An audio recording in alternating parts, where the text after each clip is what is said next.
What's good, 247 Aesthetics family? Got an important announcement. Your boy passed his NASM certification exam. Oh! Excuse the roughness. Gotta get a cut today, but yeah. I just got done taking my NASM certified personal trainer exam. I just passed it, and I'm now official trainer. Woo woo! But yeah. So my immediate thoughts after passing this exam. So initially, it seemed like the questions that I practiced both in the book, through the self-guided study online, through the different module stuff, I could have sworn I seen maybe 10. I feel like 10 to maybe 20, but between 10 and 20 of the ones that I've already seen. And then other than that, it's just like completely new stuff. Like, I was like, oh my gosh, what is this? But yeah, it didn't feel hard. It didn't feel like really long-winded questions that you're taking, but they definitely made you think. One kind of slipped me up. One question tried to slip me up.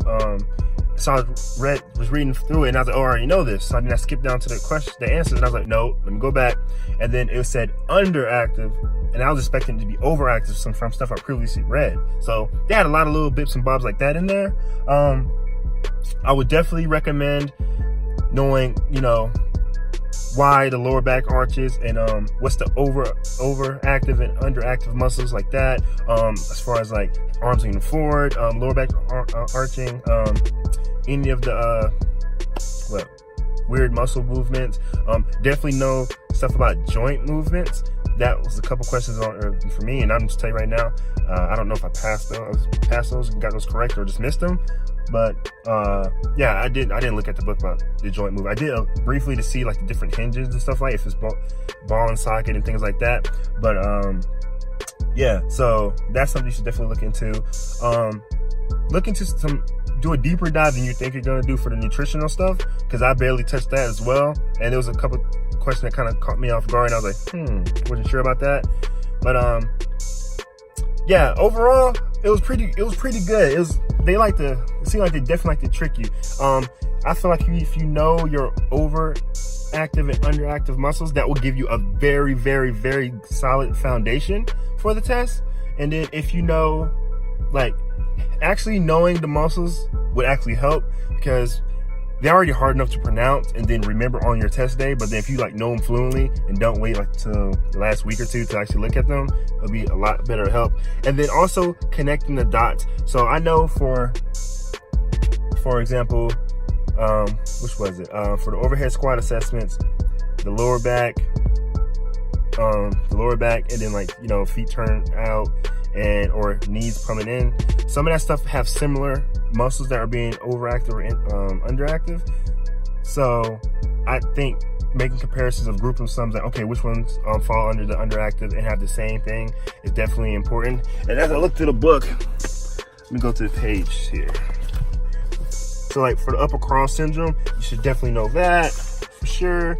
Like pronation disorder, there's one question that specifically said like feet flat-footed, and the pronates end. What is that? Well, I didn't tell you pronates end, but it asked you what that was, and then I was like, oh, well, I just literally remember the feet picture, and I just spoke from that. And then like the pronation, lower cross, upper cross, those are definitely something that's pretty important. I would suggest, I'm gonna go to the chart for you guys here. Oh, also pulling and pushing, that's very important. The muscles that are underactive and overactive, if I'm not mistaken, are pretty much the same for that. So if you learn one, you learn both. So that's what I mean by that. Definitely pay attention to the type of test for performance assistance, like push-ups, Davies test. There's definitely 3 questions about the Davies test. Know what you should do with pregnant women and elderly people. They definitely talked about which type of workouts is appropriate for them at different stages. They talked about the OPT model in different phases and what exercises should your client do, or what's the next progression. And I've seen a lot of questions about both my practice test last night and today about regression, about what's the step before this. So that one kind of threw me off guard, because you don't necessarily think about regressions a lot. You think about progressions. So that was a pretty good question. I was like, okay, NASM, I see you throwing me a loop. Also, I'm not sure about your guys' test, but remember the balance, the single leg balance, whether it's on a flat surface, a foam pad, disc, a beam, or the half cut foam roller? Because that question came up twice, and I was like, gosh, I should have remembered that question. Super easy, but you know, that's one of those things that okay, I got this locked down. You learn that in like a week 1 or, you know, month 2, and then you fast forward to the end and you're like, oh, I forgot to go over that. I would also say about FIT, F-I-T-T-E. Know what E is. They asked me about E, and I'm not sure if I got that one right either, just complete transparency. But I was like, that's a curveball, because I was ready for the smart. I'm like, okay, bring it on, bring the smart on, but they didn't bring that on at all. So well, they may have incorporated via question and not just like smart or whatever, but I didn't see it what I expected to see, so they included. Talking about definitely contemplation. They did a couple questions about, you know, pre-contemplation, contemplation, preparation, action, maintenance, and stuff, and talking about like the regression through that. Continuing, so definitely pay attention to that, because they had a couple questions there. Not hard questions, but you know, a good refresher before the test or the night before. You'll be fine with that. They didn't talk much about micronutrients and stuff, but there were some questions that was up there, so take a look at that. And there's some questions that I promise you were not in this book. I don't know, I may have missed it or what the case may be, but I'm gonna put my betting hand, I'm putting that they were not in there. So that's my story, I'm sticking to it. But either way, don't matter, passed it. Overall, I think the materials provided for you via NASM were excellent. Like, they went above and beyond. If you go through it all, for me personally, I'd probably say 80 to somewhere between 85 and 92% of this book, word for word, verbatim. Not in all one sitting, you know, obviously periodically, some days more than others, but I pretty much read majority of it. I don't know what type of test takers or preps you guys use or find that are best practice for you guys, but I would definitely recommend going through the entire book. I mean, you bought the book, why not go through the book? I mean, if you have at least touched the knowledge, you at least have some type of memory of it. And especially me, I'm partially heavy a visual learner. So if I just even see the words and I come back and see it on the screen, I can make a connection and get the answer right. And then the study guides. I popped on study guides about the last 2 weeks for the main big study guide. I recommend doing that for the last month, you know. So I made a huge drastic change as far as like remembering the content in that 2-week margin, and I didn't even study honestly a lot in those 2 weeks, and it was like probably every other day if I want to be realistic. And I did miss a couple days in there, and they were late at night. It wasn't like, okay, it's 5, I'm gonna go study, or you know, it's 12 o'clock, I'm awake, I'm alert, let's go study. No, it was more like, it's 10:30, I done ate, I'm watching TV, let me study now.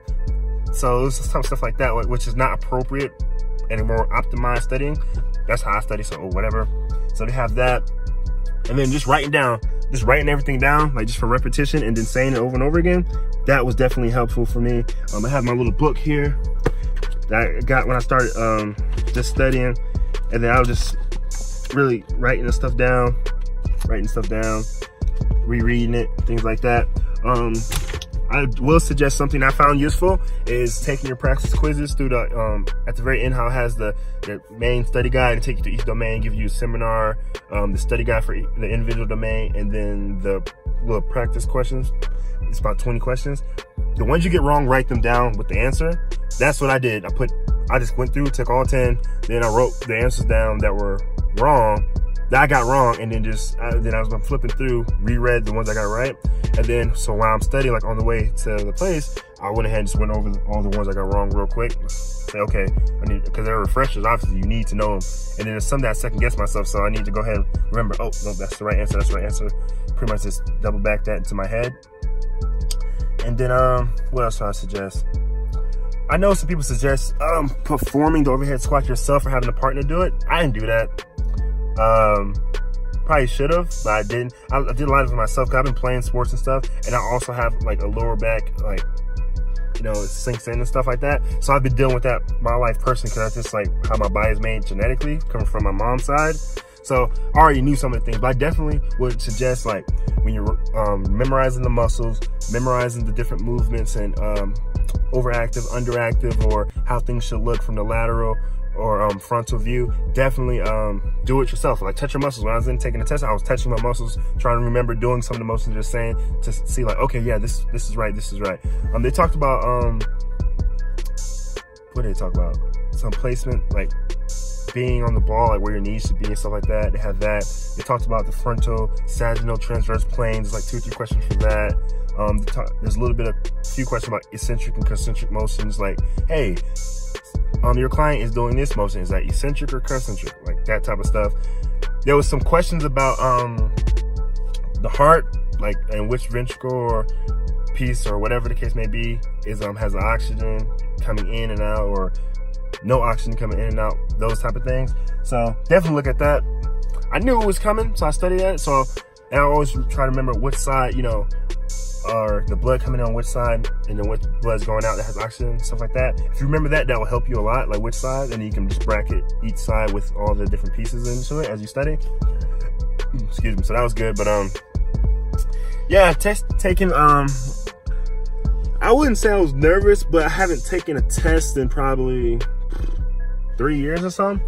So I'm like, okay, trying to get back to my test taking student mode, and yeah, it went well. It was real quick. I went in there, took about 10 minutes to get everything registered, paper signed, read me the instructions, read me the rules, all that good jazz. So then you go in there, and the guy, he's like, hey, you got this. Just focus, don't let it trick you. He talks to everybody, and then he sets you up, take your test. And then I got it freaked out because I thought as soon as I click finish, it's gonna pop up in front of me, say pass or fail. It didn't say anything. So I'm like, did I skip it, or what's going on? Oh my God, I'm pissed. And then the lady asked me, said, how did you think you did? I said, well, I don't know. I can think I did good and failed. And we all had that happen. Or I can think I did bad and passed. But then she just slides me the paper and it says pass. I was like, oh, so I started getting hype. But you gotta remember, you're in the place testing, so you can't make no noise. So I'm just like, so you can imagine how I was looking. But yeah, man, feels good. Great way to start my Friday. Corey Mitchell, NASM certified personal trainer, creator of 247 Aesthetics. So, it's about to go up. Follow me on Instagram at _Corey Mitchell. Follow my fitness page at 247 Aesthetics.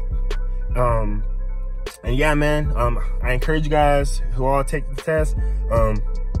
Don't worry, it's not as hard as you think it is, as people are saying. I had plenty of people tell me it's hard. No, you're just a bad test taker. No, you're just not as smart as us. Just do your time. Do the work, do all the discussions, do all the practice stuff, look at the flashcards, take notes on your own, read the material, and I promise you, you'll be fine. And just be comfortable. And then if you aren't, if you're a bad test taker, just make sure you get pretty much 90s and above on all the work and earn yourself that free retake. So that's what I did, but I don't need it. So I wish I could give it to you guys, but I can't. But yeah, so that's pretty much it. Shout out to NASM. Great test, great material. Learned a lot. Feel very prepared to help other people be successful. And that's it.